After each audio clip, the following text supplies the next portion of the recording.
에베소서 4장 11절에서 16절의 말씀입니다.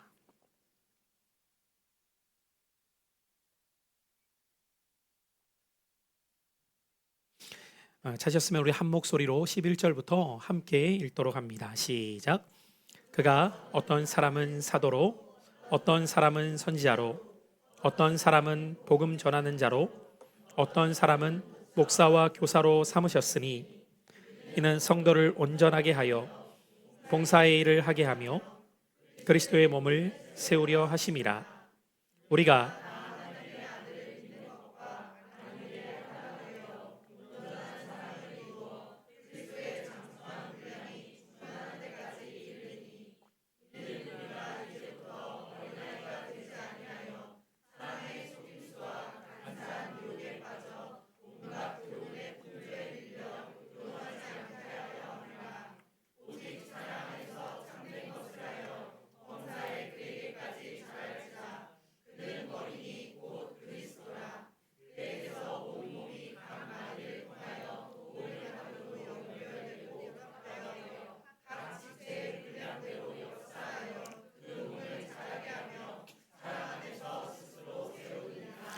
아멘. 장장 우리가 26번의 시간을 통하여서 초대교회사부터 오늘의 한국교회사에 이르기까지 딱 반년, 1년이 52주거든요. 정확히 6개월을 함께 나누며 이제 오늘 마지막으로 이 교회사에 대한 말씀으로 매듭을 짓고 이제 새로운 주제로 여러분들과 함께 이 빈예배에 또한 말씀을 나누어 가고자 합니다. 여러분은 지난 기간으로 따지면 6개월이 더 넘죠. 중간중간 상황에 따라 다른 주제의 말씀을 전한 것을 감안할 때 올 초부터 지금까지 이 교회사에 대한 빈예배의 말씀이 어떤 의미로 또 어떤 유익으로 여러분에게 각자 깨달음과 의미가 있으셨는지는 모르겠지만 한 가지 변하지 않는 사실은 어제에 대한 기억은 어제를 알기 위함이 목적이 아닌 오늘을 살아가기 위함입니다. 그래서 우리는 어제를 바라보며 과거를 바라보며 양면교사를 보기도 하지만 오늘을 살아갈 때 어떻게 나는 그리스도인으로서 교회로서 살아가야 할 것인지에 대한 이 질문이 남아있음을 기억하셔야 돼요. 그래서 오늘 이 마지막 주제의 제목을 어떻게 삼을까라고 할 때에 이렇게 결론적으로 다시 세워나가야 할 한국교회. 어쩌면 좀 거창하게 들려지실지는 모르겠지만 오늘도 제가 새가족반과 함께 이 4주의 시간을 함께 마무리하는 네 번째 시간이었습니다. 마지막 네 번째 시간은 제가 항상 교회라는 주제를 가지고 말씀을 나눕니다. 오늘 새가족반을 함께한 분들도 신앙생활을 해왔던 경험이 있는 지체도 있었고 과거에는 신앙생활을 거의 하지 않다가 이곳에서 신앙생활을 거의 처음 하고 있는 형제님도 계셨지만 교회에 대한 이야기를 나누면서 그 이야기 가운데에 제가 분명히 강조했던 한 가지는 무엇이었느냐? 교회는 장소나 건물이 아닌 그리스도를 주로 섬기는 자가 교회입니다. 그럼 여러분 다시 세워나가야 할 한국교회라는 이 주제는 우리에게 이렇게 해석될 수도 있겠죠. 다시 세워나가야 할 내 신앙, 다시 세워나가야 할 내 믿음이라고도 표현할 수 있습니다. 결국 여러분, 한국교회가 다시 세워지는 것은 나로부터 시작됩니다. 누군가가 그렇게 만들어주는 게 아니라 내가 하나님 앞에서 어떤 교회로 다시 세워질 것이냐. 제가 지난 월, 화, 수, 목 2년차 박사과정에 공부를 하기 위하여서 안성 사랑의 교회 수양관을 다녀왔는데요. 그곳에서 3박 4일 동안에 배웠던 것을 한마디로 요약한다. 그럼 저는 이렇게 표현할 것 같아요. 평생 배워야 한다. 또다시 배움은 내가 어떤 사람이 되어야 할지를 생각하게 하고요. 그 배움을 통하여서 이제 남아있는 숙제는 내가 어떻게 살아갈 것이냐가 남아 있는 거죠.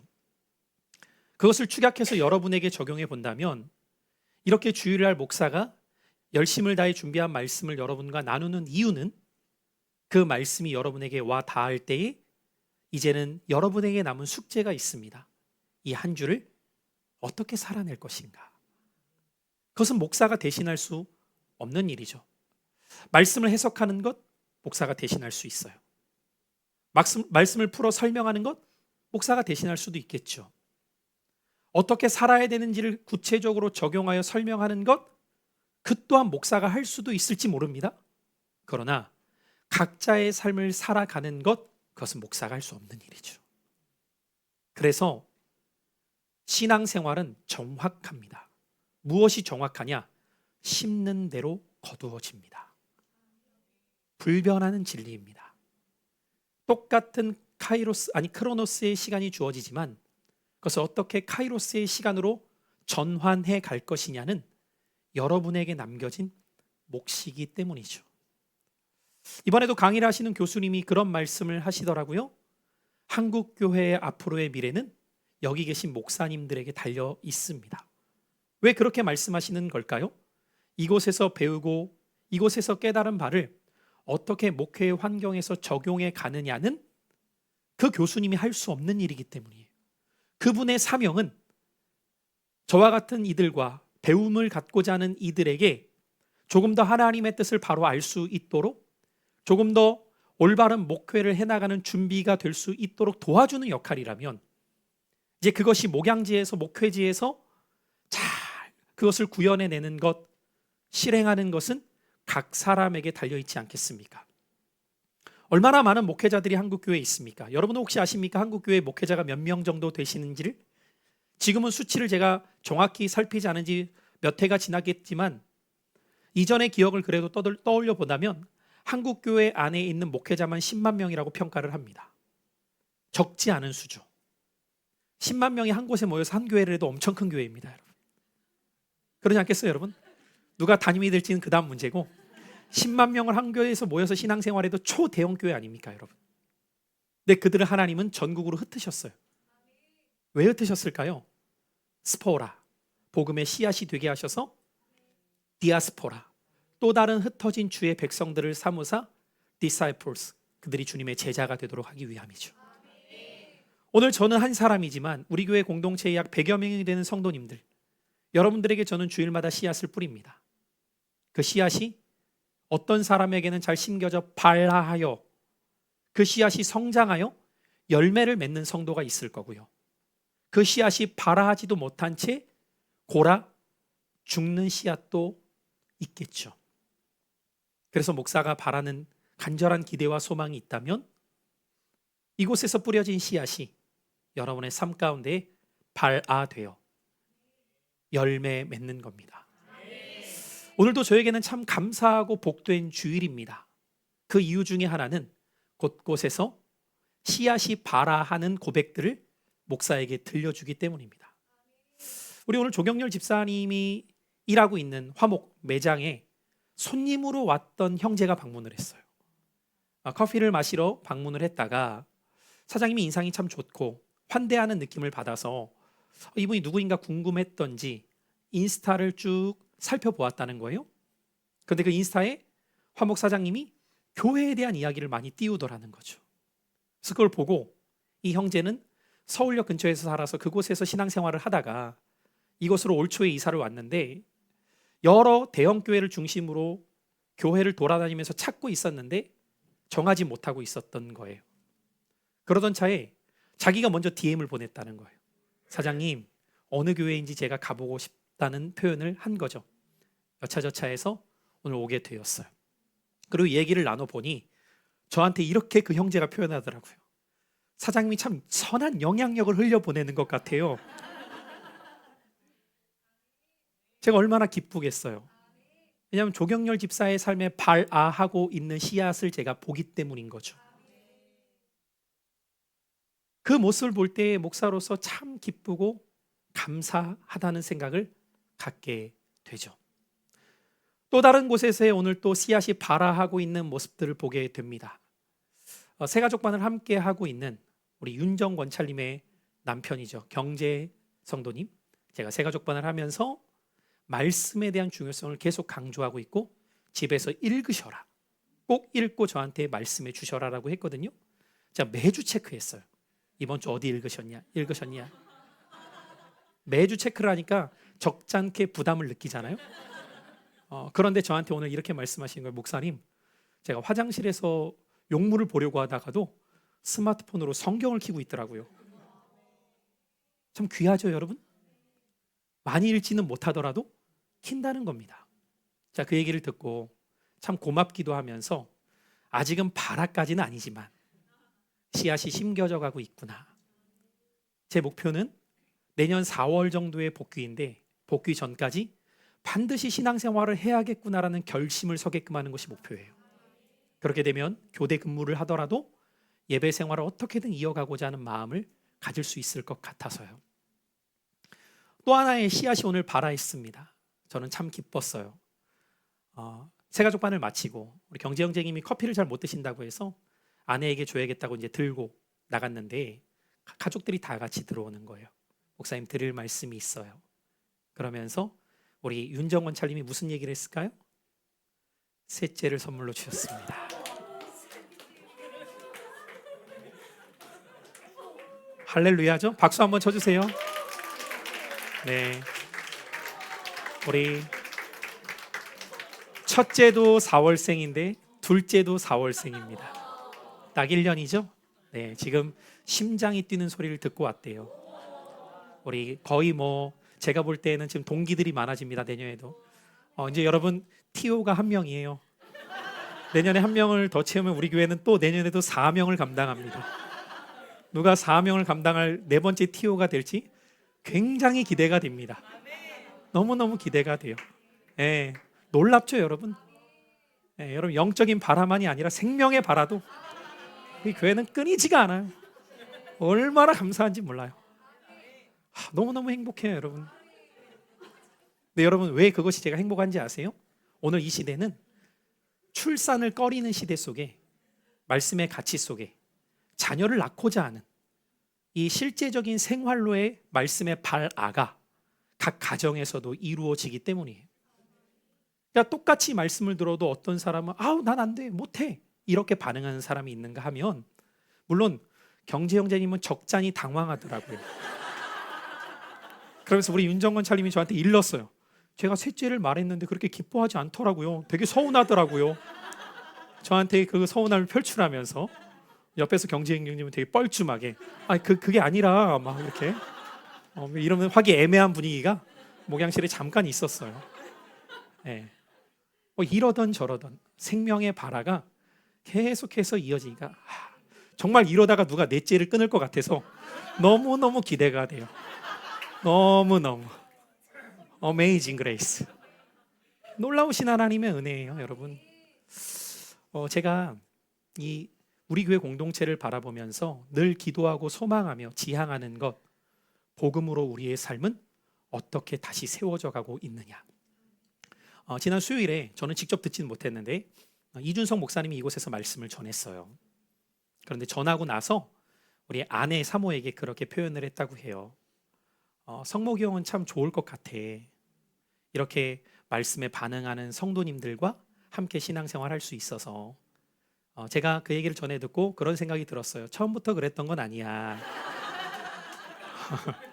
여기 계신 분들도 처음부터 그랬던 건 아니야. 여러분은 모르시겠지만 말씀으로 여러분의 심령이 어떻게 발화되고 있는지 저는 보고 있습니다. 그리고 이것은 제가 하는 일이 아니라 하나님의 말씀 자체가 능력이 있기 때문임을 확신합니다. 다시 세워질 수 있는 한국 교회는 그래서 저와 여러분이 소망입니다. 여기서 시작되는 그 말씀의 능력이 내 삶을 변혁, 리포메이션 할 때에 우리는 그 변혁된 삶을 통하여 세상을 향해 리컨실리에이션, 화목의 사도로 살아갈 수 있게 되죠. 제가 아까 오늘 온 형제한테도 그렇게 얘기를 했어요. 화목 사장님과 꼭 시간을 내서 깊은 교제를 해봐라.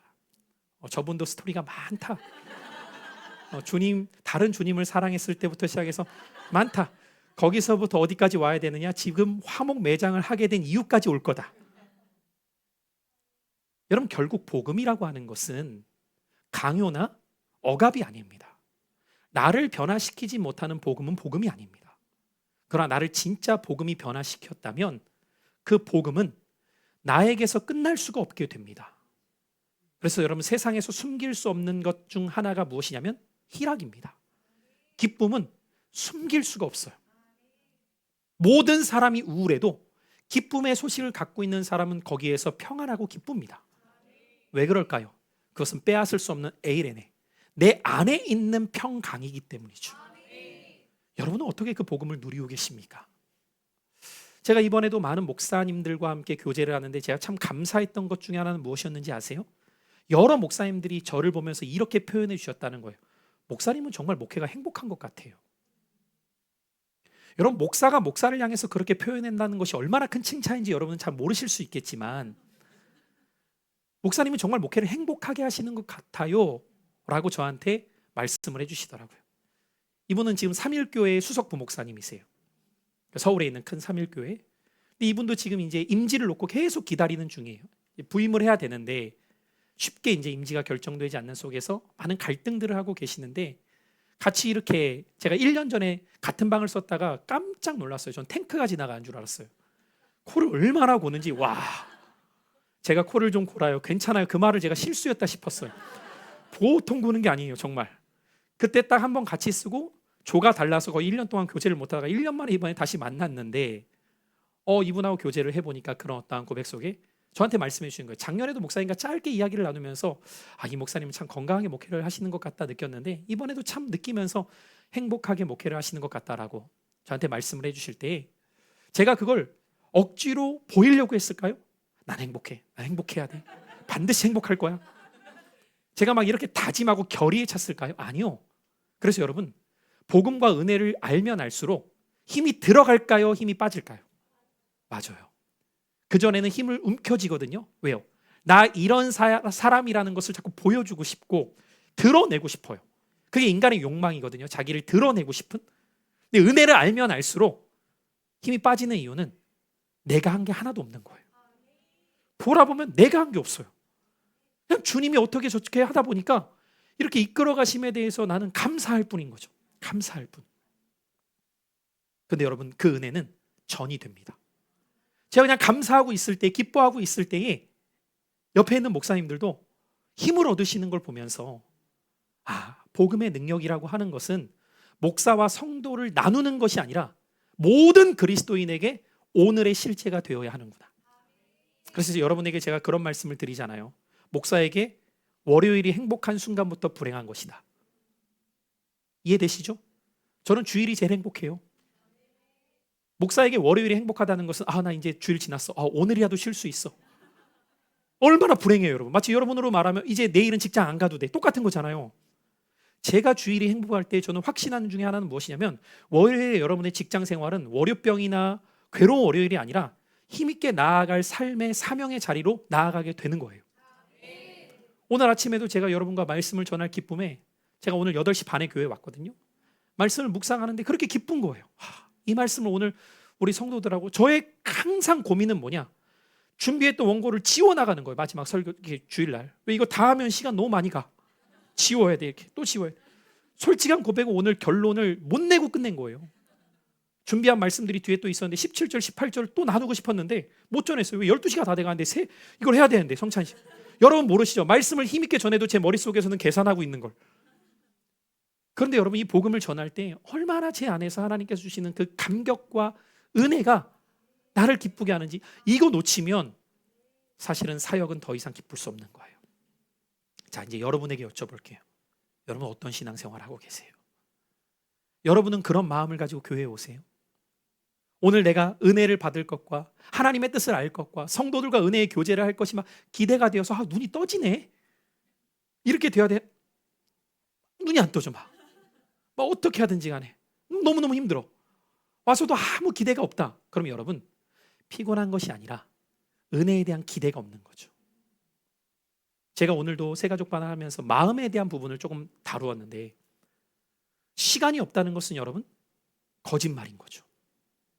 시간이 없다는 것을 우리가 환치하면 이렇게 표현한 것과 똑같은 거예요. 나는 그게 우선이 아니야. 그렇죠, 여러분? 아무리 시간이 없어도요, 그것이 우선인 사람은요, 그 일이 먼저 되어져요. 그 일이 먼저. 그래서 여러분, 주일은 그리스도인에게 일주일의 끝이 아니라 시작입니다. 이 시작을 우선을 어떻게 여러분이 첫 단추를 끼느냐에 따라 남은 6일이 달라져요. 저는 그 은혜가 여러분이 누리는 은혜가 되셔서 발화된 씨앗들이 곳곳에서 계속해서 풍성하게 열매 맺기를 축복합니다. 우리는 이제 마지막으로 1990년대에서 2000년대의 한국교회의 모습과 오늘의 한국교회를 잠깐 대조하면서 우리가 어떤 모습으로 다시 한국교회를 세워나가는 일에 있어서 다시 세워나가는 나의 신앙이 되어야 할지를 비교 깨닫는 시간이 될 수 있기를 바라요. 1990년대, 여기 어르신들은 아마 그때를 어느 정도 기억하실 텐데요. 그때는 대한민국 사회가 가장 어떻게 보면은 경제 발전의 절정을 이루었던 때입니다. 그래서 그때 처음으로 등장했던 용어 중에 하나가 강남 오렌지족이라는 표현이 나오기 시작해요. 들어보셨나요? 오렌지족? 이걸 아시는 분들은 연식이 좀 되신 분들, 괜히 못 알아듣는 척 하시는 분들 중에 분명히 알아들어야 될 분들도 있지만 그래도 못 알아듣는 2000년대 태어난 분들은 몰라요. 당연히 몰라요. 오렌지족. 막 여기다가 이제 브릿지 넣고 다니기 시작하고 이렇게 올백머리 하고 막 스포츠카 타고 다니기 시작하고. 무슨 말이냐면 1세대의 경제 부호들이 나오면서 그 자녀 세대가 이제 경제적 부를 누리면서 정말 어떻게 보면은 물질주의의 쾌락이 무엇인지를 맛보아가는 한국 사회가 됩니다. 돈이 있으면 정말 마음껏 누릴 수 있구나를 가시적으로 보여준 시작점이 90년대.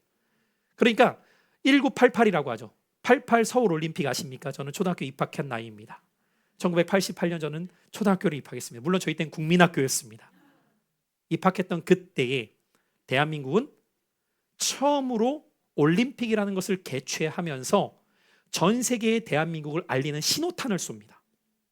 그러면서 어마어마한 자금력들이 이제 대한민국 사회 가운데에 들어오기 시작하는 시작점이 90년대 초입입니다. 자, 그러면 여기 이 부분과 맞물려서 여러분, 이것은 비단 세상에서만이 아니라 그리스도인들도 세상에서 살아가잖아요. 그럼 감사하게도 그런 이들 가운데 하나님께서 경제적 부를 허락하신 이들도 있겠죠. 이런 이들을 통하여서 한국교회는 어마어마한 건축의 붐이 불기 시작해요. 여러분, 건축이 일어난다는 것은 발전이 없으면 불가능하죠. 발전과 함께 맞물렸던 것이 교회 건축 시대가 시작이 되는 거예요. 그래서 한국교회 대부분의 초대형 교회는 이 시점에 많이들 지어지게 되죠. 그러면서 여러분, 우리는 늘 알아야 될 것은 크기 자체를 문제 삼는 것 또한 어찌 보면 선입견이에요. 크기가 크고 작은 것은 중요한 게 아닙니다. 제가 늘상 드리는 말씀이지만 크기가 큰데 큰 게 중요한 게 아닙니다라고 말하는 것은 귀한 것. 크기가 작은데 큰 것은 잘못된 거라고 까는 것은 자기 비하. 자격지심 아시겠죠, 여러분? 그러니까 사람은 상대적으로 항상 자기의 옳음을 증명하려면 타겟을 삼을 때가 있거든요. 저거 아무것도 아니야. 해봤어? 그 정주영 회장이 했던 말이라잖아요. 늘 뭘 못합니다. 해봤어? 해보지도 않고. 그래서 쓴 책 중에 시련은 있으나 실패는 없다, 막 이런 책 자서전으로 나왔었잖아요, 한때. 여러분, 그게 쉬운 게 아니에요. 왜? 거기까지 가는 데 있어서 정말 얼마나 큰 헌신들이 있었겠습니까? 여러분, 90년대 때 헌신했던 분들 중에 보면요, 정말 집문서, 땅문서 그대로 바쳤던 분들이 많았어요. 정말 귀한 분들입니다. 평생을 종잣돈, 근데 있는 분들만 한 게 아니에요. 쌈짓돈, 종잣돈 모아가지고 모았던 것들, 그때는 은행도 아니에요. 그냥 집에다 모아놨던 것들을 통째로 들고 오는 분들이 많으셨어요. 그렇게 벽돌 한 장 한 장 지어갖고 대리석 한 장 한 장을 세워나가서 어마어마한 헌신을 통해 일구어진 한국교회가 있었습니다. 그러니 여러분, 그렇게 잘 지어놓으니 솔직히 여러분, 90년대 초에는요, 정말 집보다 교회가 좋은 곳이 훨씬 많았어요. 여러분, 지금이야 이렇게 아파트가 일반화잖아요. 그 당시엔 그러지 않았어요. 여러분, 대리석 잘 못 봤어요. 교회 가면 너무 교회를, 예배당을 잘 지어놨고 처음으로 정말 어떻게 보면은 처음 경험해보는 그런 화장실 함부로 쓰지도 못할 것 같은 막 그런 좋은 화장실 깨끗한 느낌들도 막 교회 가서 경험하고, 그러니까 막 교회가 어떻게 보면 문화의 선두주자처럼 막 여겨지기 시작하였고, 음악도 여러분 지금은 많이 발전했지만 사실 90년대 초기에 CCM이라고 하는 문화 사역자들이 등장하고 음악이 교회 안에 들어왔을 때 굉장히 세련됐었어요. 그 당시에는 거의 센세이셨습니다. 왜냐하면 우리 때 불렀던 건 그 전까지만 해도 목마른 사슴 막 이런 찬양을 부르다가 막 CCM 막 풀세션으로 된 것들을 막 처음에 접한다고 해요. 거의 문화 충격이에요. 그러니까 한때는 막 이런 부분에 있어서 막 사탄의 음악이라고 해서 막 못하게 해갖고, 그래서 여러분은 잘 모르시겠지만 교회 성장학적으로 보면은요, 온누리교회가 그 맞물려서 부흥했던 이유 중에 하나가 무엇이냐면, 대부분의 장로교회에서는 그것을 금기시할 때 온누리는 그걸 열어요. 그래서 그 시기에 유입된 대상들이 청년이었던 거예요. 수많은 청년들이 온누리로 몰립니다. 왜냐하면 하 목사님은 이미 그때 미국을 갔다 오셔서 그 문화를 접했기 때문에 이 문화 자체가 잘못된 건 아니라고 열어놓은 거예요. 그래서 여기 순복음교회 다니시는 예전에 분들 계셨죠. 제일 많이 간 청년들 중에 하나가 누구냐? 여의도 순복음교회 청년들이 많이 갔어요. 대량으로. 뭐 제가 많이 갔다는 건 뭐 수십 명 수준이 아니에요. 수백 명씩. 그래서 거기서 문화사역자 막 등장하고, 혹시 들어보셨습니까? 하스테반 목사님이라고, 올레이션스 이 시간 다 함께 뭐 이러면서 나오면 여러분 지금 여러분은 웃죠? 그 영적 경건함에 압도되어서 막 펑펑 울면서, 여러분 올레이션스 예배팀 쓸 사람은요 무조건 한복 같은 거 입어야 돼요. 다른 거 못 입어요. 흰색의 검정 치마, 그냥 트레이드 마크. 어딜 가도 그렇게. 근데 여러분 이게 한두 사람이 아니라 수십 명이 입잖아요. 무섭고 멋있어요. 묘한 기분 아세요? 무서운데 멋있어. 막 그러면서 막 찬양하면서 곳곳에서 막 집회가 열리니까 어떤 일들이 벌어지게 되었냐면, 이 시기에 한두 사람의 전도가 아니라 수십 수백 명의 사람들이 교회로 몰려드는 전도 축제가 일어나기 시작합니다. 자, 여러분 흐름을 잘 보셔야 돼요. 이런 전도 축제가 일어나니까 대형 집회를 중심으로 한 초청 집회가 여기서부터 생기기 시작하면서 그 이름이 뭐로 명명되느냐? 총동원 전도 집회. 들어보셨죠? 총동원이에요. 이름부터도 약간 북한식 같지 않아요? 총동원 하시라우예 막 이런 약간 느낌이잖아요. 그러면서 목사님들도 막 단에서 이번에 목표는 우리가 성도는 200명인데 1000명입니다 뭐 이렇게 시작해요. 이게 말이 될 것 같지 않은데 말이 됩니다. 1000명이 왔을까요, 안 왔을까요? 와요. 왜 제가 이걸 기억하느냐? 저희 교회가 아버지가 연희동에서 서울에서 목회를 하실 때 그때 성도가 한 300명이었어요. 근데 그때 무슨 집회를 했냐? 총동원 2000명 달성. 왔을까요, 안 왔을까요? 왔어요. 정확히 2000명까지는 아니고 1800 몇 명이 왔어요. 한 번에 예배를 못 드리니까 4부로 나눠서 어떻게 드렸냐면 마당에까지 의자를 놨어요. 기억이 나요. 마당에까지. 이걸 4번에 걸쳐서 예배를 드리는 거예요. 그러니까 곳곳에서 이때 당시에는 그냥 교회에서 뭘 한다고 하면 사람들의 반응이 호의적이니까 계속 다니려고 하는 사람만이 아니라 그냥 한번 와봐 그러면 알겠어 그러면 와요. 한 사람이 기본 써내는 사람이 10명씩인 거예요. 10명인데 놀라운 건 10명이 더 와요. 그래서 그 당시에는 뭐 전도상 받으려고 하면요 뭐 5명, 7명 명함도 못 내밉니다.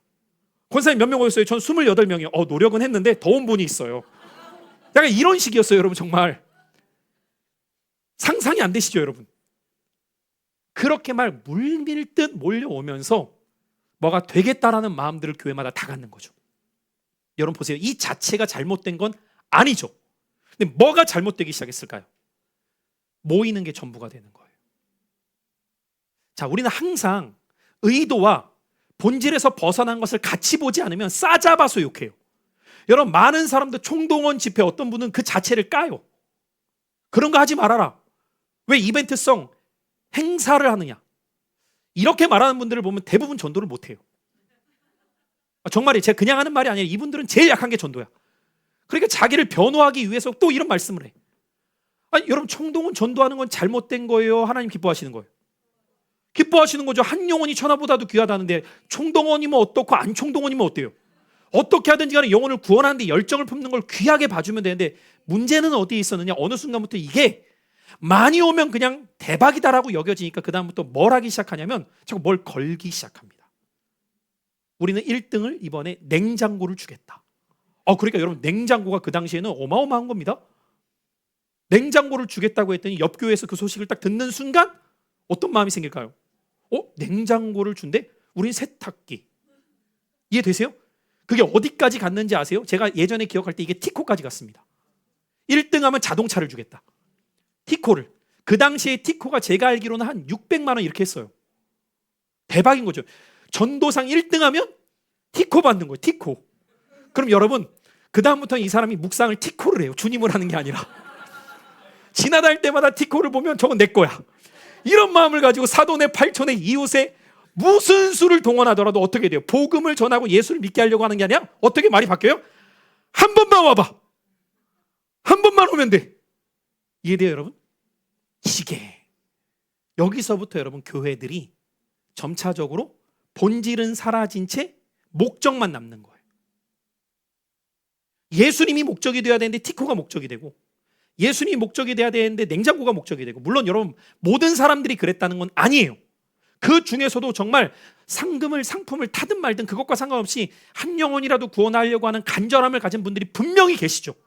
그러니까 한국교회가 부흥하는 거지 여러분. 다 티코였으면 오늘 여기도 없어요. 그렇잖아요 여러분. 그런 과정을 통해서, 그래서 실제로 여러분 어떤 목사님은요, 주일학교 사역을 할 때에 대놓고 중직자들에게 이렇게 얘기합니다. 이번 주일학교 행사를 할 때는 여러분이 얼마씩 내세요. 그리고 이 아이들 무조건 잘 먹여요. 선물 왕창 줘요. 왜 그런지 알아요? 여러분도 그렇게 그 과정을 통해서 예수를 알게 된 거예요. 여러분 아이들이 무슨 처음부터 난 예수님이 너무 좋아, 나 예수님 때문에 살 거야, 무서워요. 아이들이 오자마자 나 예수님 때문에 살 거야 그럼 무서운 거예요. 그런 아이들은 없어. 그냥 교회가 좋고 선물이 좋고 선생님이 좋은 걸로 시작하는 거예요. 그러다가 어느 순간 들리기 시작해야 돼요. 들리기. 교회가 좋아지면, 여러분 좋아지면 특징이 뭐예요? 그 사람의 말이 들려요. 그래서 여러분 목사하고 여러분의 관계도 똑같죠. 목사가 좋으면 무슨 말을 해도 은혜가 돼요. 근데 목사하고 관계가 좋지 않잖아요. 천사의 방언을 해도 나는 마음에 안 들어. 그게 사람이에요 여러분. 이 과정 속에서 여러분 한국교회가 양적인 부흥을 막 해나가기 시작합니다. 폭발적으로 정말 부흥을 해요. 지역과 상관없었어요. 이때에는 시골이면 시골, 도시면 도시, 곳곳에서 이렇게 양적인 부흥이 일어나기 시작했을 때에 어떤 문제가 조금씩 시간이 지나가면서 나타나기 시작했을까요? 그 안에서 그리스도를 닮아가고자 하는 성도들의 수가 상대적으로 약화되기 시작하는 거예요. 여러분 교회가 커진다는 것은 어떤 의미인지 아십니까? 우리가 중세교회를 배웠죠. 교회가 커진다는 것은 힘이 생긴다는 겁니다. 여러분 힘이 생길 때 나타나는 것 중에 하나는 무엇이냐면, 힘 있는 것을 이용하려고 하는 사람이 교회 안으로 들어오기 시작하죠. 마치 콘스탄틴 대제를 우리가 배웠지만, 콘스탄틴 대제가 기독교를 공인했을 때 수많은 귀족과 영주들이 자발적으로 기독교인이 되겠다라고 들어왔는데 진정한 회심이 아니었다는 말씀을 드렸어요. 이들로 인하여서 물이 흐려지기 시작하죠. 그래서 이때부터 교회 안에 어떤 사람들이 막 들어오기 시작하냐면, 막 장들이 들어오기 시작해요. 국회의원, 시장, 군수, 반장, 뭐 통장을 비롯하여서 곳곳에서 들어와요. 여러분 통장을 우습게 여기시는데 저희 때는 통장이 대단했어요. 집마다 돌아다니면서 두드리면서 뭐 다 달라고 하고 막. 이런 분들이 들어오니까 여러분 솔직히 사람은 권력 앞에서 영향을 받죠. 그러니까 이런 분들이 오면요, 안내위원부터가 어디에 앉혀요? 여기 귀빈석에 앉으시오. 귀빈석이 어디 있어요 여러분 교회가? 여러분 귀빈석이 어디 있어요? 다 은혜의 자리지. 우린 귀빈석만 비어있네. 앞으로 와서 앉으세요. 여러분 이 은혜의 자리를 왜 놓쳐요? 그리고 중간에 소개를 시키시네. 오늘 예배 국회의원 누가 오셨다고 우리 다 같이 한번 박수 치자고. 여러분 이 작은 본질에서 벗어나는 일이 어느 순간부터, 제가 이런 표현을 즐겨 쓰거든요. 1도의 틀어짐은 시간이 흘러가면서 줄일 수 없을 만큼 틀어진다. 그렇죠? 처음부터 그러지 않았어요. 그래도 어쨌든 이런 분도 예수를 접하기 위해서 들어왔으니까 귀 여기자라고 시작했을 수도 있잖아요. 그런데 그것이 어느 순간 자꾸 하나님이 받으셔야 될 영광이 사람에게 주목되는 것으로 변질되어 가는 것은 한 끗 차이예요. 근데 여러분 솔직히 이런 얘기를 들으면 왜 그랬대? 여러분은 그렇게 생각하실 수 있죠. 입장을 바꿔서 여러분이 그 상황 되잖아요. 다를 것 같죠. 쉽지 않습니다. 사람은. 예를 들어서 내가 필요가 있는데 이 사람은 그걸 채울 수 있는 사람이에요. 근데 여러분 이 사람과 가까워질 수 있는 기회가 있어요. 어떤 반응이 나올까요? 쉽지 않습니다. 사람은 그런 존재예요. 오전에도 말씀을 드렸다시피 우리 스스로를 너무 거룩하게 보면 안 됩니다. 우리는 그런 수준도 안 되지만 그런 능력이 없거든요. 언제나 복음 앞에 본질을 비추어서 나를 세워나가기 위해서 몸부림치지 않으면 한순간에 무너지는 것이 저와 여러분이에요. 아니, 여러분 기분 나쁘시면 솔직하게 말할게요. 저예요. 그게 저라고요. 그러니까 제가 여러분에게 늘 말씀드리는 거예요. 제가 변질되지 않도록 기도해 주십시오. 다니다 보면 여러분 영향력 있는 분들을 만날 때가 있어요. 다니다 보면 여러분 저한테 후원하겠다는 분들도 만날 때가 있다고요. 여러분 그때 유혹을 아세요? 교회에 후원하는 것도 아니고 목사님한테 하겠대. 그냥 언뜻 들었을 때에는 뭐지? 주님이 보내신 까마귀야? 별의별 생각이 다 들어요. 예를 들어서 근데 그 액수가 몇백이 아니야. 몇천이고 억 단위라면 여러분 어떨 것 같아요? 우리 목사님에게 그런 일이 많은가? 아니요. 그건 아니고 어쩌다가 없다고는 제가 말 안 하는 거예요. 경험을 해봤기 때문에. 여러분 이 유혹 아세요? 쉽지 않아요. 근데 그 돈을 받는 순간 하나님이 아니라 그 사람을 의지하는 걸 제가 너무 잘 알죠. 그러니까 그걸 거절할 때 기쁘면서 씁쓸한 마음 아세요? 이게 바뀌어야 돼요. 씁쓸하면서 기쁜 마음. 결론이 기뻐야 되니까. 쉽지 않아요, 여러분. 처해보세요. 내가 지금 단돈 100만 원이 궁한데 누가 나를 1000만 원을 도와주겠대. 대신에 요거 하나만 해달래. 여러분 그거 흔들리지 않을 자신 있으세요? 쉽지 않다니까요. 그게 우리예요. 그러니까 비판하는 그 사람아, 남을 비판하는 그 비판으로 너를 헤아리라고 주님이 말씀하신 이유는 역지사지를 생각해보지 않으면 우리는 늘 손가락을 남을 향하면서 나에게 향한 4가지, 3가지 손가락을 보지는 않는 거예요. 내가 그 상황에 처하면 훨씬 더 할 수도 있습니다. 사람은 그런 거예요. 100억이 있어도 저는 타락하지 않고 주님 섬길 거예요? 없으니까 할 수 있는 다 자신 있는 말이에요. 없으니까. 그럼 100억 있어 보시라니까요. 여기에 여러분 남아 계실까요? 지금 이 오후에? 안 남아 계시죠. 저녁은 일본에서 뭐 이러죠. 여러분 그러지 않겠어요, 여러분?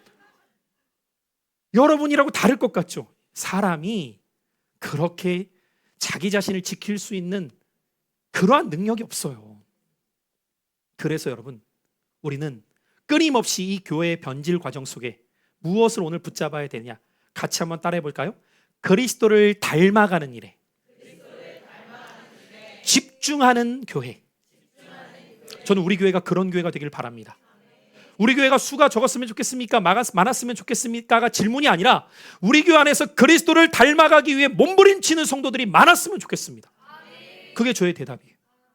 그리스도를 닮아가는 일에 몸부림치는 성도들이 많아졌으면 좋겠어요, 정말. 그래서 그들을 통해 선한 영향이 흘러가기를. 90년대와 2000년대를 우리가 볼 수 있는 또 다른 측면은 무엇이냐면 그 물질로 인한 가치가 영적인 가치보다 우선되어지기 시작했다는 겁니다. 무슨 말인가 하면 교회 안에서도 이렇게 표현하면 좀 가슴 아프지만 어느 순간부터 매광, 매직 비슷한 일들이 성행되기 시작하는 거죠. 여러분 이것이 한 끗 차이인 걸 느끼시나요? 어떤 한 끗 차이냐? 이걸 드리면 시켜주겠습니다와 너무 감격되어서 드린 사람에게 귀에서 세우는 것과는 다른 거예요. 참 묘한 거죠. 이 묘한 차이를 아시겠어요? 이것을 드리면 될 수 있다라고 여겨지는 것 자체가 그 교회가 병들었다는 겁니다.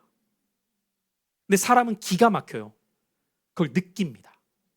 내가 이만큼 하면 나는 이 자리에 오를 수 있겠구나라는 문화가 교회 안에 형성되면 그걸 채우면 되는 거예요.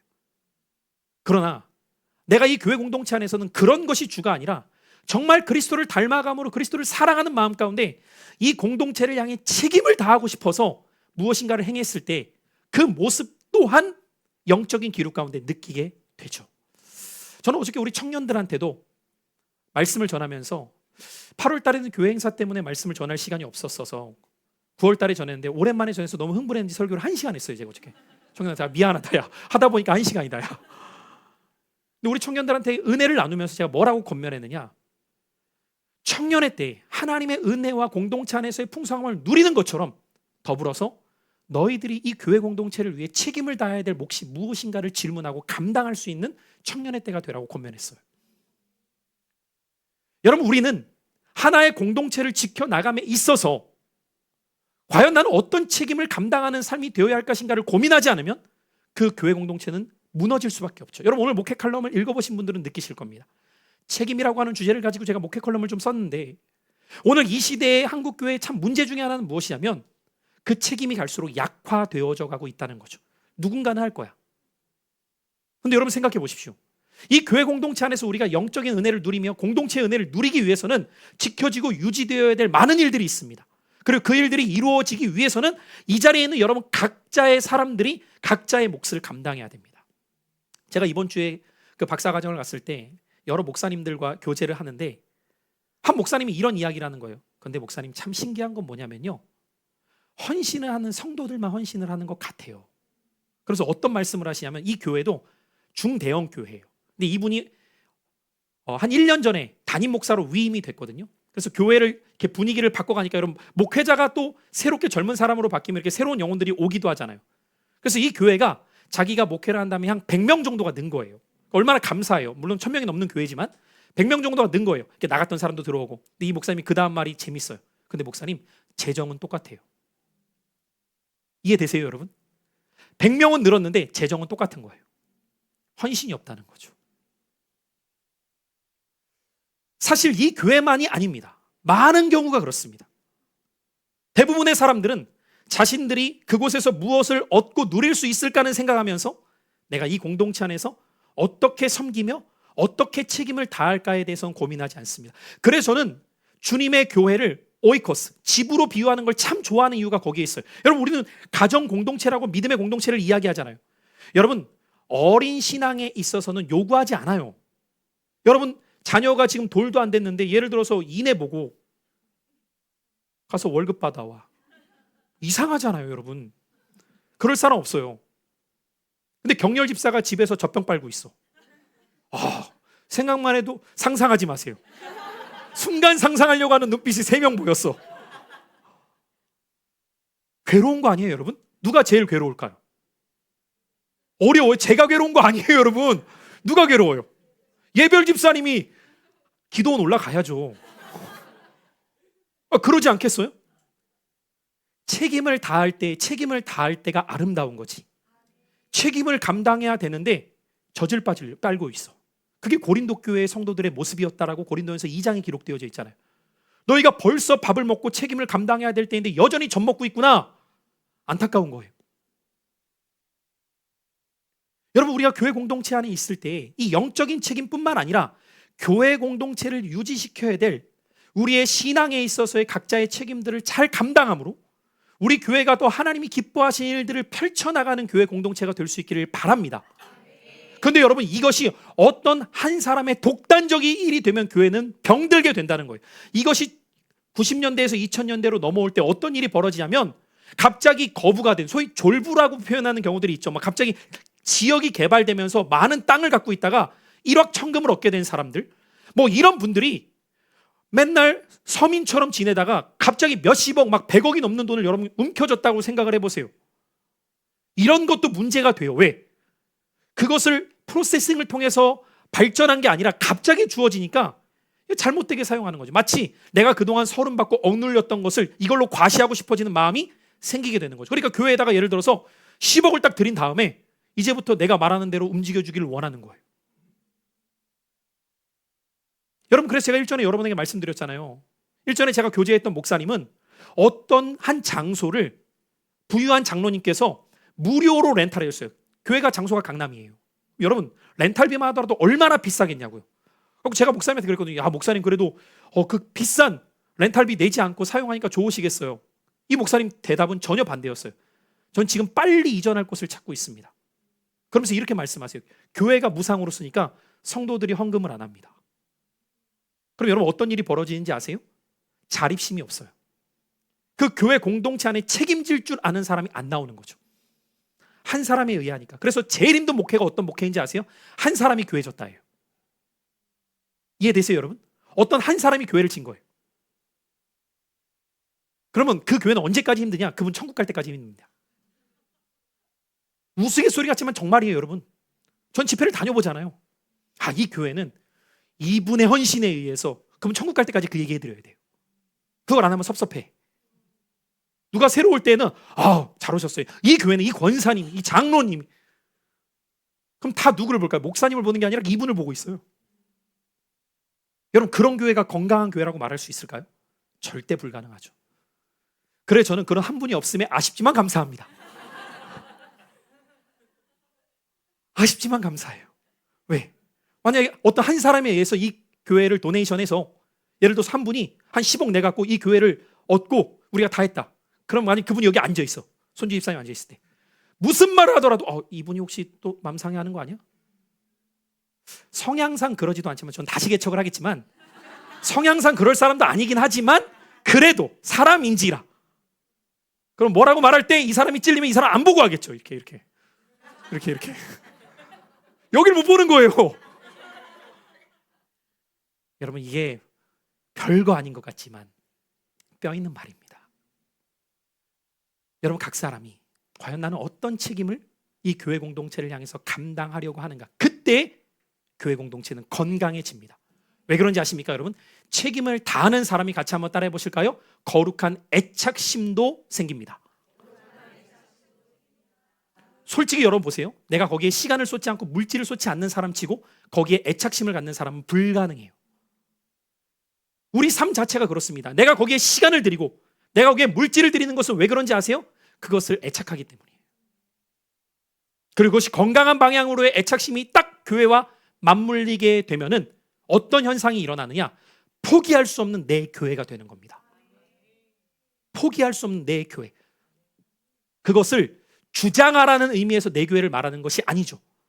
그런데 한 사람의 책임으로 교회 공동체가 흘러가게 될 때에는 자기를 주장하는 악순환이 교회 공동체에 만들어지게 되는 거죠. 90년대와 2000년대의 교회에서 오늘 교회를 또다시 한 가지를 비교해 본다면 90년대에는 어떤 특징이 2000년대와 이어지느냐? 소위 잘못된 카리스마형 목회자를 중심으로 한 성장이 한국 교회에 많았었습니다. 그러니까 이것은 사실 잘못된이라고 제가 수식어구를 넣은 이유가 있어요. 성경에서 말하는 카리스마는 전혀 그런 의미가 아닌데 한국 형식 카리스마, 그것은 어떤 카리스마냐?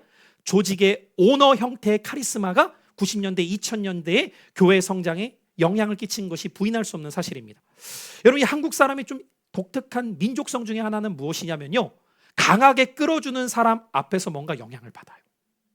무서워하는 것 같으면서도 따릅니다. 이것은 사실 어떻게 보면은 건강한 자세는 아니죠. 오늘 여러분 우리가 함께 읽은 본문 말씀이 사실 그래서 제가 정한 말씀인데, 하나님 교회를 유기체로 부르셨어요. 유기체로 부르셨다는 것은 무엇이냐면요, 제가 이 부분은 나중에 이제 우리 교회 안에서 제가 리더십 훈련을 할 때 자세하게 풀어서 그 일들을 행하겠지만, 그 강의들을 좀 이어가겠지만, 여러분, 한 조직이 시작되어서 세워지는 데 있어서까지는 여러 리더십의 형태의 단계가 필요해요. 근데 그 모든 단계를 거쳤을 때 궁극적으로 우리가 지향해야 될 것은 무엇이냐면 위임입니다. 위임.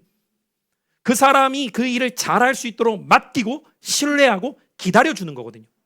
근데 두 가지 문제는 언제 발생하냐면, 훈련되고 준비되지 않은 사람한테 위임될 때와 준비되었는데 위임되지 않고 한 사람이 거머쥐고 있을 때, 둘 다 문제가 발생해요.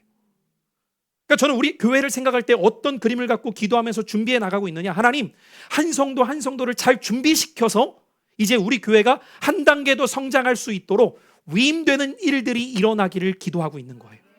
그것은 절대로 하루아침에 일어나지 않죠. 잘 훈련되어질 때.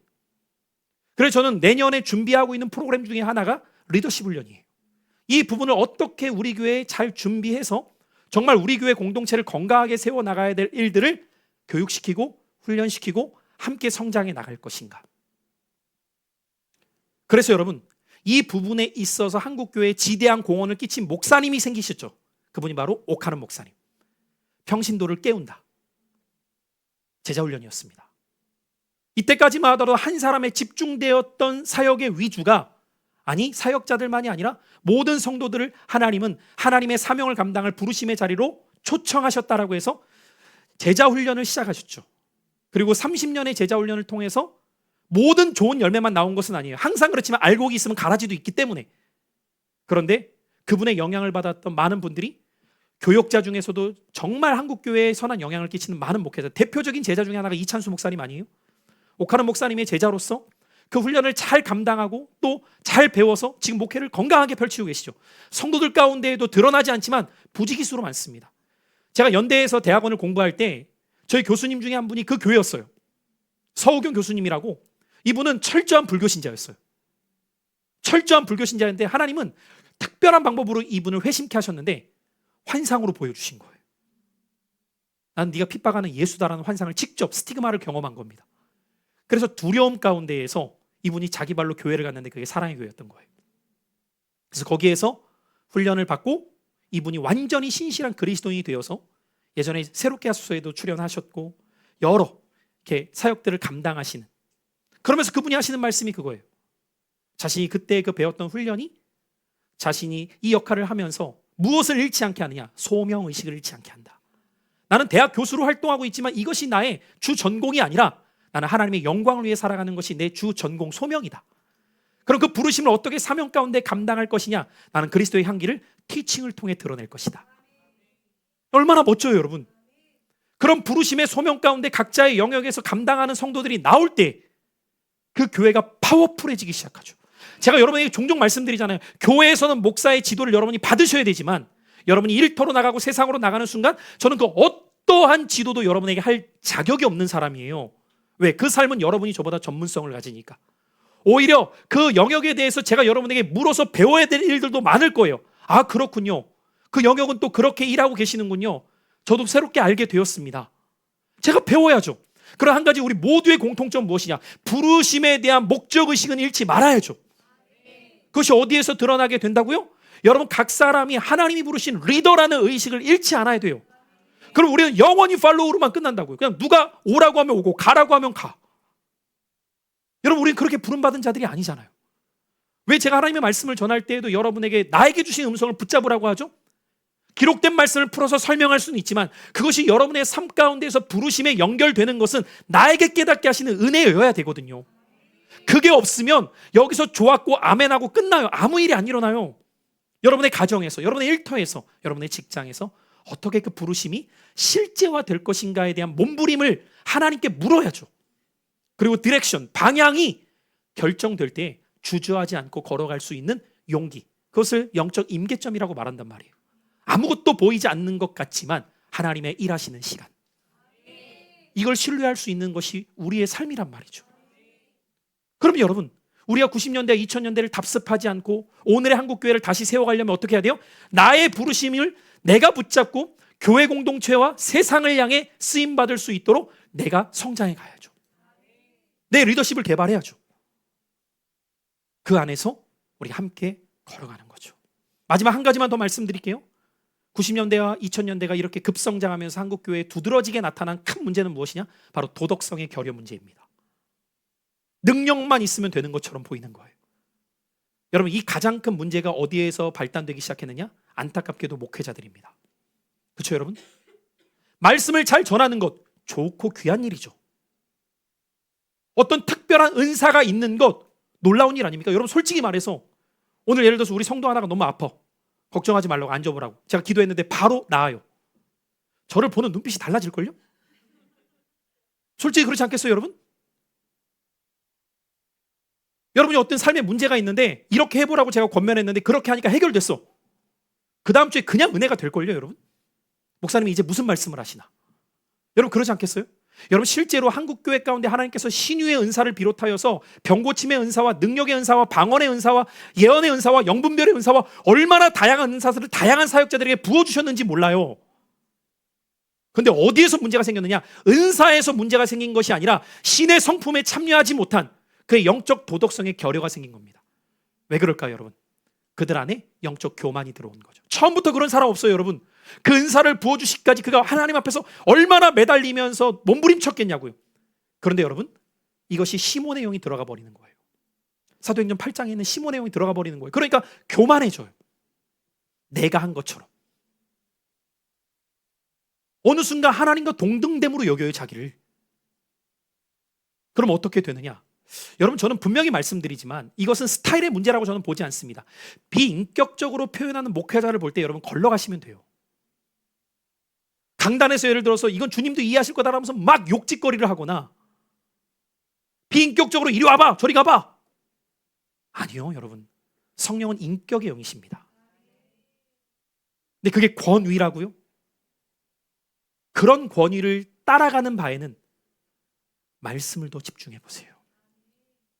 성령께서는 우리 안에서 주님의 성품에 참여하도록 우리를 부르셨어요. 그럼 우리는 일평생의 시간 속에 그 성품의 열매를 맺어가기 위해서 오늘을 연단받고 오늘을 살아가는 겁니다. 저도 마찬가지예요, 여러분. 그래서 여러분이 목사를 바라봐 주실 때 두 가지로 바라봐 주셔야 돼요. 목사도 똑같은 사람이야? 아니요. 그럼 은혜가 안 돼요. 그럼 똑같은 사람인데 무슨 은혜가 되겠어요? 그렇다고 목사를 하늘에 있는 존재로도 보지 마십시오. 우리 목사님은 똥도 안 싸. 잘 싸요. 우리 목사님은 TV도 안 볼 거야. 봐요. 다 해요. 다만 어떻게 봐주셔야 되냐? 우리 목사님도 정말 주님 닮아가기 위해서 몸부림치지만 연약하기 때문에 넘어질 수도 있고 실수하실 수도 있어. 다만 여러분이 보셔야 될 건 뭐냐면 선입견을 가지고 결론 내지 마세요. 제가 이 말씀을 드리는 이유는 어디에 있냐면 목사도 실수할 수 있잖아요. 근데 여러분, 실수와 죄의 차이는 무엇인지 아십니까? 저는 한 가지로 말해요. 실수와 죄의 차이는 어디에 있느냐? 동기의 순수성이에요. 아시겠어요? 예를 들어서 이럴 수 있잖아요. 제가 여러 사람들이 이렇게 악수하고 이렇게 다녔다가 한 사람을 못했네. 그랬더니 이 사람이 갑자기 나는 싫어하는구나. 그럴 줄 알았어. 눈을 내 쪽으로 안 주더라고. 여러분, 만약에 제 동기가 그 사람을 정말 미워해. 그럼 제가 회개해야 될 문제예요? 근데 제가 만약에 못했어. 그러면 실수죠. 예를 들어서. 근데 제가 동기가 어때요? 의도해요? 의도하지 않아요? 의도하지 않았죠. 그럼 그럴 때 가장 좋은 건 뭐냐면 제발 좀 물어봐요. 네? 선입견을 가지고 결론 내지 말고 목사님은 악수 안 했으니 지난번에도 안 쳐다봤으니 나를 싫어해. 결론. 명제를 이상하게 가. 거기에 하나만 집어넣어. 목사님은 나를 안 쳐다보고 손도 안 잡았네. 그러면 물어보자. 이렇게 하나. 물어보면 되잖아요. 그럼 제가 이럴 수 있잖아. 아유, 미안하다고. 몰랐다고. 지금이라도 악수하자고. 그러면 되는 걸 그걸 일주일 동안 묵상하고 시험 들어온 자. 아니, 그렇게 묵상할 게 없어요? 참 대단한 걸 묵상하고 계세요. 여러분, 제가 지금 우리 교회는 작으니까 이렇게 말하죠. 큰 교회 목사님들이 이것 때문에 얼마나 스트레스 받는지 아세요? 여러분, 500명만 넘어가 봐요. 1000명만 넘어가 봐요. 그게 쉽지 않아요. 그게 쉽지 않다고요. 그래서 진짜 어떤 목사님은 저한테 이렇게 말씀하시더라고요. 목사님, 저는 악수는 안 합니다. 목인사만 합니다. 누구는 하고 누구는 안 해주니까 괜히 서운해한대. 여러분, 사실 여러분이 지금 요수니까 목사가 다가가서 인사해도 네 목사님 이러죠. 여러분, 솔직한 말로 인간이 그래요. 우리 교회가 예를 들어서 3000명이 됐어요. 목사 한 번 손잡는 게 어렵습니다. 그럼 그때 제가 손 잡아주잖아요. 설교의 은혜를 못 받아도 여기 은혜 받고 가요. 제가 그냥 말하는 것 같죠? 하나님의 은혜로 우리 교회가 3000명이 된다면 그때 이 말을 생각할 때가 올 겁니다. 정말이에요. 근래 한 집사님이 너무 고맙게도 웃으면서 반 농담 진담조로 이렇게 말해주더라고요. 목사님 식사 대접하고 싶다고. 그래서 왜 그러냐니까 우리 교회가 앞으로 많이 부흥될 것 같은데 대접하고 싶어도 시간이 안 될 것 같아서 지금 많이 하고 싶다고. 와, 말이라도 얼마나 귀해요. 그렇게 안 커져도 말이라도 말인 걸 알아요, 저도. 근데 말인데 기분 좋아. 말인데 기분 좋더라니까요, 여러분. 말인데도. 그러니까 여러분, 사람은 그런 거예요. 저는 똑같은 저예요. 근데 여러분이 저를 보는 게 언제 달라지는지 아세요? 환경에 따라서예요. 여러분, 제가 여기 100명에서 말씀 전하고 있을 때 여러분이 이곳에 와서 말씀을 듣는 것과 만약에 제가 10,000명 집회에서 메인 스피커로 서 있어요. 여러분이 그곳에 와 있다. 저를 특별하게 볼걸요? 저분은 좀 다르다. 와, 어떻게 저런 곳에서 말씀을 전하시지? 내용이 중요한 게 아니라 자리가 중요해. 이게 우리를 병들게 한다고요. 이게 우리를 병들게 해요. 거기에서부터 우리 자신이 새로워지기 위한 정말 중요한 것은 무엇이냐? 하나님의 성품에 참여하는 훈련을 하는 거예요. 목사인 저부터 성도인 여러분 모두가 다 거기에 참여하기 시작하면 우리는 어제보다 오늘, 오늘보다 내일 조금씩 주님을 닮아가는 사람으로 빚어져 갑니다. 자, 결론이에요. 오늘 마지막 전체의 결론이기 때문에 조금 설교가 길어졌지만 결론적으로 그러면 우리는 어떤 교회가 되어야 할까요? 저는 이것을 복음적으로 우리 교회의 3가지 슬로건으로 압축해 놓은 겁니다. 무엇보다도 말씀으로 돌아가야 돼요. 말씀으로 돌아가기 위해서 그것을 저는 어떻게 슬로건 삼았느냐? 예배가 살아있는 교회입니다. 무엇보다도 여러분, 우리는 본질로 돌아가는 가장 첫 단추는 예배가 살아있어야 돼요. 제가 오늘 새로운 예배 때에도 몇몇 성도들의 말씀을 전할 때의 모습을 보면 눈시울이 붉어지고 말씀에 심령이 반응하는 듯한 모습을 볼 때 참 감사했어요. 왜? 그냥 눈시울이 붉어서가 아니라 이분은 지금 말씀에 반응하고 있구나가 느껴지기 때문에. 그것이 씨앗이 심겨지는 시간 아닙니까? 바라는 이제 각 심령이 그 말씀을 붙잡고 살아가야 될 삶이겠지만 여러분, 예배 가운데 임재하시는 하나님의 능력이 말씀을 통해 여러분 각 심령에게 임하기를 축복합니다. 그래서 저는 우리 교회 예배가 주일만이 아니에요. 여러분, 그래서 대예배라는 말을 저희 교회는 안 쓰잖아요. 아, 대예배가 어디 있고 소예배가 어디 있어요? 그럼 중예배는요? 그렇잖아요, 여러분. 모든 예배는 하나님 앞에 귀합니다. 그 마음을 가지셨으면 좋겠어요, 여러분. 정말 우리 교회 예배가 살아있도록. 그러면 늘 말씀드리죠. 예배가 살아있기 위해서는 예배에 대한 갈망이 나에게 있으면 돼요. 그럼 달라져요. 두 번째로 가정을 세워나가는 일에 힘써 나가는 거예요. 가정을 세우는 일에. 왜요? 가정은 최초의 공동체잖아요. 그래서 저는 2026년부터는 아예 교회 안에서의 프로그램으로 정말 가정 예배화시키는 부분들을 시작하려고 하는 거예요. 우리 가정이 어떻게 하나님의 은혜 가운데에서 토양을 만들 것인가. 자, 이 부분은 더 구체적으로 여러분과 나눌 수 있는 시간들이 있기 때문에 스킵하고요. 마지막 3번째가 그래서 다음 세대를 세워야 되는 거예요. 다음 세대를 변화시켜야 됩니다. 우리 교회는 어린이를 변화시키는 교회죠. 여러분, 이 어린이는 제가 늘상 말씀드리지만 생물학적인 나이의 어린이만을 말하는 게 아니에요. 영적 어린아이까지 포함시키는 거예요. 그럼 여러분, 그 어린아이들이 왜 다음 세대가 한국교회를 많이 떠났는지 아세요? 앞선 세대에 대한 상처예요. 제가 아까 앞서 말씀드렸던 그런 일들을 목격하였을 때 그들은 복음을 경험하는 것이 아니라 세상의 능력을 똑같이 교회에서 경험하니까 이럴 바엔 교회를 왜 다녀? 여러분, 그렇지 않을까요? 그럼 다른 세대를 변화시키는 가장 분명한 길은 어디 있어요? 지금 세대가 정신 차리면 돼요. 여러분이 복음 안에서 몸부림치잖아요. 아, 오늘도 우리 오지의 자매가 또 기쁜 저한테 이야기를 해준 게 우리 주한이가요 집에서 사모님 따라서 막 찬양하고요 이렇게 손 모아서 기도해요. 그 어린 씨앗이 발화되고 있는 거잖아요. 걔는 모르고 따라하지만 여러분 목탁 두드리는 것보다 100배 나아요. 맞잖아요, 여러분. 얘가 교회에 왔는데 탬버린을 줬더니 목탁 나미아비 집에서 뭐 한다는 거야. 뻔하잖아요, 여러분. 그 아이가 찬양 흉내내면서 하고 있고 기도하고 있고. 그러니까 이렇게 꼭 적용하고 싶지는 않지만 그래도 제가 느끼는 바가 있다면 아이들도 그래요. 부모의 영적 친밀감이 아이의 영적 친밀감하고 일치시켜요. 무슨 말인지 아세요? 부모가 영적으로 깨어있고 목사와의 래퍼가 좋잖아요. 애도 목사를 좋아해. 저는 이 경험을 많이 해요. 정말. 제가 한두 명을 받겠어요, 지금 우리 애들. 여러분의 자녀가 믿음 안에서 잘 크기를 바라신다면 제일 분명한 길은 내가 믿음 안에 서면 돼요. 내 자녀 어떻게 해야 되지? 왜 그걸 고민해요? 내가 잘하면 되지. 그래서 저는 저희 아내랑 이걸 주께 늘 맡기는 거예요. 우리 하경이, 하율이, 하원이 어떻게 될까? 이 고민 안 한다니까요. 나랑 아내가 주 앞에서 신실하게 살자. 그럼 이들을 하나님은 책임지실 거야. 내가 어떻게 내 자녀를 책임져요? 얘네들이 어디에서 뭘 하는지를 못해요, 여러분. 이제 벌써 중학생이 되었는데 어떻게 하냐고요? 우리는 못하죠. 그러나 우리가 주 앞에 신실하면 잠깐의 방황은 있을지 몰라도 결국은 주 앞으로 와요. 그것이 한국교회의 소망입니다. 그래서 여러분, 저는 우리 교회가 소망이 있다고 보는 이유는 변화될 기회가 있는 성도들이 많은 거예요. 꼭은 아니지만 40대부터는 잘 안 바뀝니다. 꼭은 아니라고 제가 전제를 뒀어요. 왜냐하면 제가 이 말을 정말 개척 전에 세종에다 개척할까 해서 세종까지 간 적이 있거든요. 거기서 대전중앙교회라고 7,000명 성도를 목회하던 분이 은퇴를 하셨어요. 은퇴를 했는데 가슴이 뛰니까 세종에다 또 개척을 했네. 근데 이분이 말씀이 좋으니까 한 200여 명이 또 몰렸어. 목회를 하고 계시는 거예요. 이분을 만나고 식사를 함께 하는데 이분이 저한테 그런 거예요. 김 목사님, 아직 젊죠. 20, 30대 목회해요.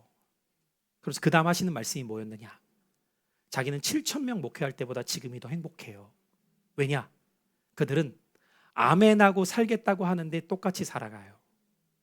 여러분, 세종은 전국에서 연령이 평균 제일 젊은 거 아세요 혹시?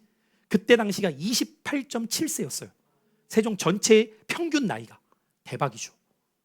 그러니까 성도들의 90%가 20, 30대야 거기도. 이 목사님이 어떤 기쁨을 보느냐? 복음으로 바뀌는 거야. 정말 복음으로 변화되는 게 보이는 거예요. 너무 기쁜 거예요. 그래서 교회를 시작한 지 3년 만에 건축을 시작하셨어요. 그 젊은 성도들을 데리고 은퇴를 하신 분이. 제가 여쭤봤어요.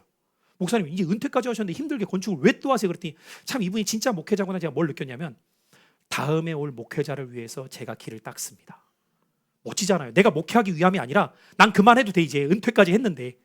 근데 다음에 목회할 목사님이 오셔서 소신껏 목회하도록 내가 예배당을 지어 놓겠다는 거예요. 그게 작은 공사도 아니었어요. 60억 공사였어요, 여러분. 근데 그 공사를 하는 거예요. 지금 완공되어서 잘하고 계실 거예요. 벌써 한 8년 지났으니까 모르겠지만, 사랑하는 성도 여러분, 여러분에게 이 결론적인 말씀을 드리면서 다시 세워가는 한국교회가 내가 될 수 있겠는가? 오늘 그 물음 앞에 정직히 답해 보시며 하나님의 다루심이 여러분 한 사람 한 사람에게 레포메이션 되기를 축복합니다. 기도하겠습니다. 사랑하는